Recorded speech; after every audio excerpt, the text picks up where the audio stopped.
Everything around us is energy. हमारे आसपास हर एक मौजूद चीज़ में एनर्जी है। जो भी फर्नीचर हम घर में यूज़ करते हैं, the bed on which we sleep, जिस चेयर पे हम बैठते हैं, जो खाना हम खाते हैं, जो पानी हम पीते हैं, यहाँ तक कि हमारी खुद की बॉडी में भी एनर्जी से ही बनी है। अब क्योंकि एनर्जी का नेचर ही है फ्लो करना, ये कभी रुकती नहीं है, तो ये चीज़ें जो हमें ऊपर से स्टिल दिखती हैं वो अंदर से कंटिन्यूसली वाइब्रेट करती हैं। अब ये वाइब्रेट क्यों करती हैं? क्योंकि एनर्जी फ्लो करती है वेव लाइक पैटर्न में। अब इस वेव लाइक पैटर्न की वजह से ही हम इस एनर्जी को वाइब्रेशंस भी कहते हैं। My dear viewers, welcome to my YouTube channel Wisdom Bytes. Before I start my today's video, I want to thank you all from the bottom of my heart for encouraging me, for watching my videos, and not only watching but also sharing with your friends and family. Thank you so much. And just in case आप मेरे channel पे new हो या आपने अभी तक subscribe नहीं किया है तो जल्दी कीजिए, subscribe my channel now and click on the bell icon to get timely notifications. मेरी लास्ट वीडियो का टाइटल था थॉट्स क्रिएट रियलिटी। उस वीडियो में मैंने आपसे बात की थी इस बारे में कि थॉट्स हमारे कितने पावरफुल हैं, कैसे उनके अंदर भी फ्रीक्वेंसी होती है, वो वाइब्रेट करते हैं यूनिवर्स में। और उसी वीडियो में मैंने आपको कॉन्सेप्ट ऑफ वाइब्रेशंस के बारे में बताया था, इंट्रोड्यूस किया था ये कॉन्सेप्ट। और क्योंकि मुझे लगा कि ये टॉपिक, ये कॉन्सेप्ट कुछ लोगों के लिए बहुत न्यू हो सकता है, मैंने आपसे प्रॉमिस किया था कि मैं इस टॉपिक के बारे में और methods to raise your vibration के बारे में अपनी अपकमिंग वीडियोस में ज़रूर बात करूँगी। So here I am with the same topic. Now that it's clear कि वी ह्यूमन बींग्स वाइब्रेट, हम लोग हमेशा एक पर्टिकुलर फ्रीक्वेंसी पे वाइब्रेट करते रहते हैं, तो ये बहुत ज़रूरी है कि हम अपनी फ्रीक्वेंसीज़ को माइंड करें। मैंने अपनी लास्ट वीडियो में आपसे ये भी बताया था कि देयर आर सर्टेन इमोशंस जो हमें पुल डाउन करते हैं to lower frequencies. Emotions of anger, jealousy, hatred, anxiety, ये सब इमोशंस की वजह से हम लोग लोअर फ्रीक्वेंसी मोड में चले जाते हैं। And on the contrary, emotions of love, compassion, peace, gratitude, जब आप अपनी लाइफ के प्रति सिर्फ थैंकफुल होते हैं और लोगों को सिर्फ प्यार देते हैं, तो आपकी फ्रीक्वेंसीज ऑटोमेटिकली हायर फ्रीक्वेंसीज हो जाती हैं, हायर हो जाती है। तो ये बहुत ज़रूरी है कि जब अब हमें ये सब पता चल गया है तो हम अपने आप को ज़्यादा से ज़्यादा हायर फ्रीक्वेंसी मोड पे रखने की कोशिश करें।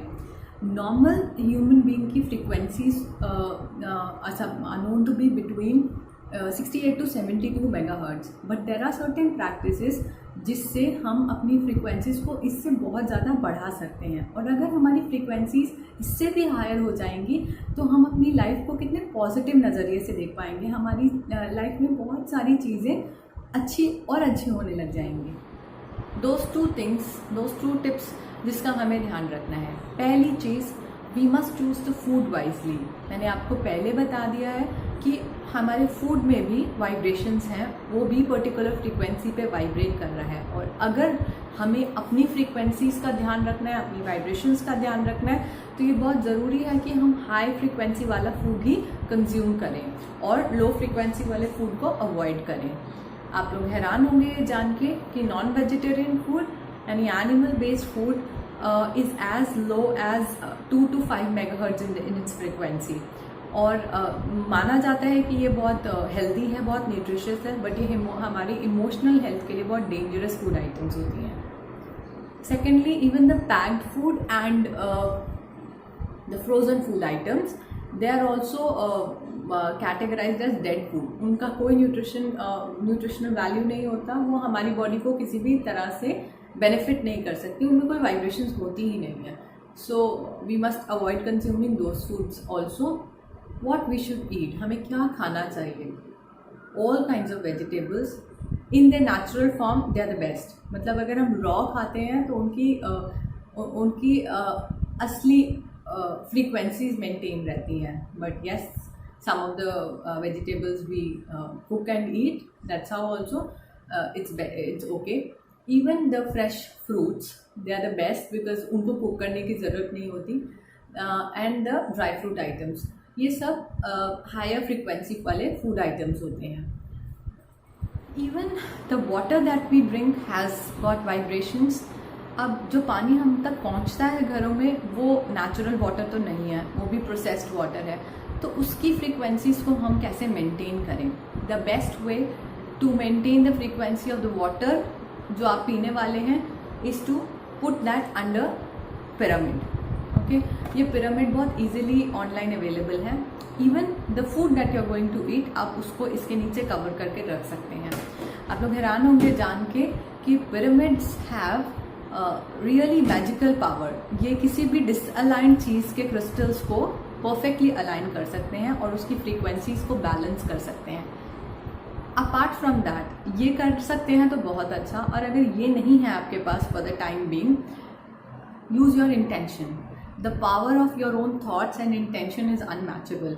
उसका कोई तोड़ नहीं है, बिल्कुल उससे ज़्यादा पावरफुल और कोई चीज़ नहीं है। तो आप जो भी खाना खाने वाले हैं, जो पानी आप पीने वाले हैं, उसमें अपनी इंटेंशन डालिए। स्पेशली अगर वो खाना या पानी आपको कोई और अपने हाथों से दे रहा है, हो सकता है वो इंसान खुद मेंटली हैप्पी ना हो, इमोशनली इम्बैलेंस्ड फील कर रहा हो, उसकी फ्रीक्वेंसीज बहुत लो हो, तो अनजाने में अनइंटेंशनली दिया हुआ पानी और दिए हुए वाटर के साथ वो अपनी नेगेटिव वाइब्रेशंस भी आपको देके चले जाता है। Before you consume that food और वाटर, आप उस वाटर को, उस फूड को ब्लेस कीजिए। Put your intention into it, से इन योर माइंड और इन योर हार्ट कि ये वाटर हेल्दी है, ये फूड हेल्दी है, एंड देन कंज्यूम इट। याद रखिए कि मंदिरों में या गुरुद्वारों में या किसी भी और सेक्रेट प्लेस में जो भगवान को ऑफर किया जाता है फूड या वाटर या कुछ भी, उस चीज़ को प्रसाद बनाने वाली सिर्फ आपकी एक प्योर इंटेंशन है। Most important thing is the practice of meditation. Friends, meditation is the most important and the most powerful tool that can be used to raise your vibrations. You will be amazed to know कि एक meditator की frequency can be as high as 92 to 360 megahertz depending on how much that person meditates. And अगर आप अपनी life में खुशियाँ चाहते हैं, if you want to say bye bye to any of your old or fatal disease, then this is the thing that you need to do. Take meditation seriously, make it an important part of your life. इसको अपनी life का एक important हिस्सा बना लीजिए। जैसे आप रोज़ खाना खाते हैं, जैसे आप रोज़ पानी पीते हैं, जैसे आप और सारी एक्टिविटीज़ करते हैं, ऐसे ही मेडिटेशन करने की एक डेडिकेशन अपने अंदर ले आइए एंड अपनी हैबिट बना लीजिए इसको। और किसी भी चीज़ को एक हैबिट बनने में 40 डेज लगते हैं। So take a 40 days challenge and see just said कि आप मेडिटेशन से अपनी डिजीजेस क्योर कर सकते हो। Yes, it's absolutely correct. Now please try to understand how that can happen. कोई भी और micro organism, bacteria, virus, mutant जो भी हमारी बॉडी में डिजीजेस कॉज करते हैं, ये लो फ्रीक्वेंसी ऑर्गेनिज्म होते हैं। ये वाइब्रेट करते हैं एट वेरी लो फ्रीक्वेंसी। ये हमारी बॉडी में तभी सर्वाइव कर सकते हैं अगर हमारी बॉडी की फ्रीक्वेंसीज लो हों। और अगर हम अपनी बॉडी की फ्रीक्वेंसी को रेज कर लेते हैं तो ये organism, these micro organisms cannot survive in our body. So we are able to cure our diseases like tuberculosis, cancer, all these can be cured, and they have been cured already. There are stories that people do share. For cancer cells to appear in our body, the human body's frequency has to be as low as 42 megahertz. और अगर उससे भी लो होती है या उतनी भी आ जाती है तो कैंसर हो सकता है आपको। बट अगर आपकी फ्रीक्वेंसी हायर है तो आपको किसी भी डिजीज का कभी कोई डर ही नहीं रहेगा। Even this corona virus, very low frequency organism, it cannot affect your body if you are maintaining high frequencies. And everything and anything that is related to meditation, what I am sharing with you, has been medically proven, scientifically proven facts हैं ये। Meditation के जितने भी फायदे बताए जाएं उतने कम हैं। The more you do it, the more you experience it, the more joy you bring in your life. अब इसको करते कैसे हैं? मेडिटेशन का मतलब है आप अपने ट्रू सेल्फ से कनेक्ट होना। आप अपनी आत्मा से, अपनी सोल से, अपने हायर सेल्फ से कनेक्ट हो जाते हैं। ये बात सुनने में थोड़ी कॉम्प्लिकेटेड लग रही हो सकती है आपको, but it's an easy practice. जिस मेथड को मैं आपको बताने जा रही हूँ उसको आनापानासती मेडिटेशन कहते हैं। वर्ल्ड वाइड लोग इसको करते हैं एंड ये बहुत ही इजी प्रैक्टिस है। सिर्फ प्रैक्टिस को आपको अपनी हैबिट बनाना है। आपको करने के लिए एक कंफर्टेबल जगह चूज़ करनी है जहाँ आपको कोई डिस्टर्ब ना करे। चाहे आप चेयर पे बैठिए, चाहे आप बेड पे बैठिए, चाहे आप सोफ़ा पे बैठिए, चाहे आप ज़मीन पे बैठिए, अपनी स्पाइन को स्ट्रेट रखना है। अगर आपको कंफर्ट के लिए पीछे पिलो चाहिए आप लेके रख सकते हैं। आईज़ को क्लोज रखना है, अपनी फिंगर्स को ऐसे क्लास्प करना है, अपने लेग्स को क्रॉस करना है। चाहे आप फोल्ड करके लेग्स क्रॉस कर लीजिए, चाहे आप स्ट्रेट लेग्स को क्रॉस कर लीजिए एक के ऊपर एक रख के। एंड जैसे ही आप इस पोजीशन में बैठे, आपने अपना पूरा फोकस अपनी सांसों पर लेके आना है। आप अपने ब्रीदिंग को ऑब्जर्व करेंगे कंटिन्यूसली। इस ब्रीदिंग को ऑब्जर्व करना यानी आती जाती सांस को ऑब्जर्व करने को ही आनापानसति कहते हैं। आती जाती सांस को ऑब्जर्व करना, इस नाम का मतलब ही यही है। अब शुरू में या इवन विद रेगुलर मेडिटेटर्स ये होता ही है कि आप कभी आप मेडिटेशन में बैठेंगे पर आपको लगेगा आपका ध्यान नहीं लग रहा, आपके मन में विचार आ रहे हैं, आप कुछ ना कुछ सोच में उलझे हुए हैं। तो आपको परेशान नहीं होना, आपको रेस्टलेस नहीं फील करना, आपको ट्रस्ट रख के मेडिटेशन में जितनी देर बैठने के लिए आपने सोचा उतनी देर आपको बैठना ही है।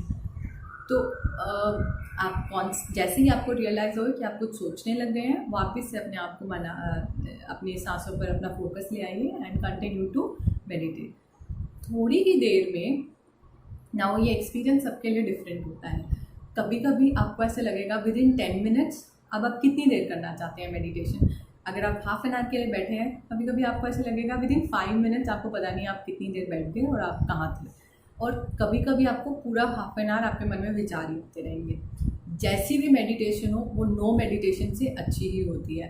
तो अपना मन पक्का रखिए, डेडिकेशन से बैठिए और रोज़ बैठिए। Take this 40 days challenge and seat.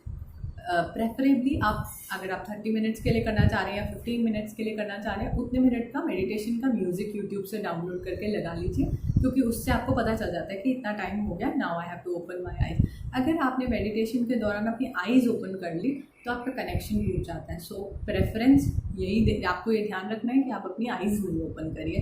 चाहे आपको कोई नॉइज़ डिस्टर्ब करिए, वो नॉइज़ धीरे धीरे फेड अवे हो जाएगी। अगर कोई फैमिली मेम्बर कुछ बोल रहा है वो भी चुप हो जाएंगे। आपको बस ध्यान रखना है कि आपकी आईज़ नहीं ओपन हो और आप अपना फोकस अपने इनहेल एंड एक्सहेल पे रखें। सिर्फ यही है जो आपको करना है। ये बहुत सिंपल है और बहुत ही लाभदायक है। इसको करने के बहुत बेनिफिट्स हैं। Take away from my today's video. First thing, choose the right food to eat and put your intentions into it. Bless your food and water before you consume it. And secondly, meditate. Regularly meditate. And if you are new to this practice, please take 40 days challenge. Thank you so much for watching this video. अगर आपके मन में कोई question, कोई doubt है, specially meditation से related, please ask me right in the comment section. और अगर आप रेगुलरली मेडिटेट करते हो ऑलरेडी और आप अपना कोई एक्सपीरियंस शेयर करने चाहते हो, please write even in that case, because शायद बाकी सब लोगों को बहुत मोटिवेशन, इनकरेजमेंट मिलती है if you share our experiences.